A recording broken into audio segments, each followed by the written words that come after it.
It was the summer of 1979 in rural Ohio. 12-year-old Amy Walters had been playing outside after dinner, chasing fireflies with her little brother.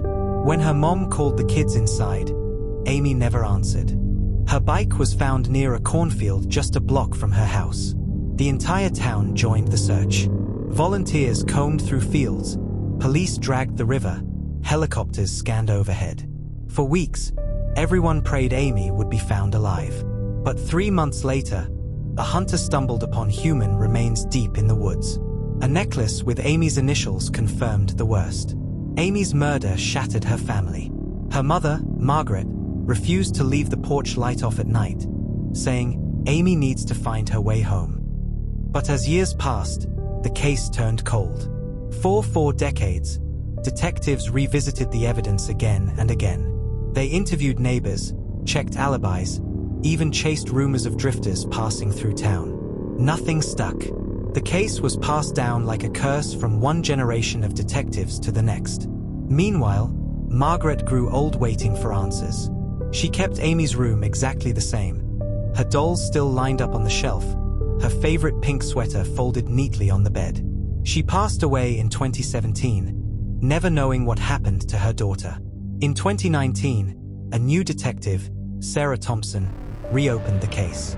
She believed that modern DNA technology could reveal something the 1970s never could. She submitted a small scrap of fabric recovered from Amy's clothing for advanced testing. The results revealed a partial DNA profile. Detective Thompson uploaded the profile to a genealogy database. Weeks later, a match came back, not to a known criminal, but to a distant cousin. Using genetic genealogy, investigators built a family tree, narrowing it down to one man. And the name shocked everyone. The DNA pointed to Harold Hal Jenkins, a retired school bus driver. For 40 years, Harold lived as a respected member of the community. He volunteered at church, helped neighbors fix their cars, and even attended candlelight vigils for Amy every anniversary of her death. He had hidden in plain sight. When detectives confronted him, Harold denied everything. But the DNA didn't lie.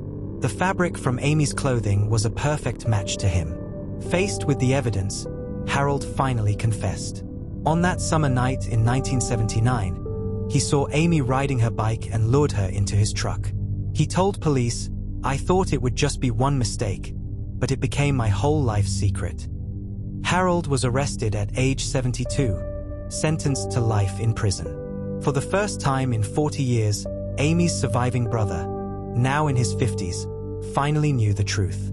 Through tears, he told reporters, "My mom didn't get to live long enough to hear this, but at least she knows now. Amy can finally rest." The porch light Margaret had left burning all those years became a symbol of hope in Ashwood. The townspeople held one final vigil, not in sorrow, but in closure. And all of it happened because of one DNA test. This case stayed unsolved for 40 years. But in the end, science, persistence, and a family's unshakable love brought justice to a little girl who never made it home.